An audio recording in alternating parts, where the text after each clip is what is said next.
İngiliz meslektaşı Sir Mark Sykes'a iletilmiş bir öneri olarak bir belgede geçiyor. Ama Fransızlar buna hemen karşı çıkmış. Evet, evet.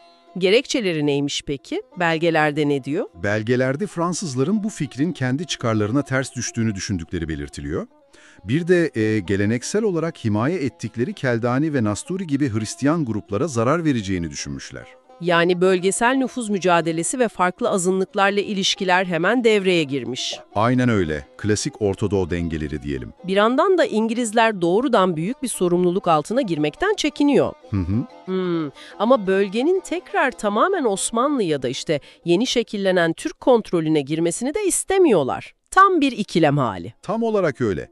Belgelerdeki bir yorumdan anladığımız kadarıyla 1920 başlarında özellikle savaş sonrası bütçe kısıtlamaları ve askeri yorgunluk nedeniyle İngiltere, Süleymaniye dahil tüm Kürdistan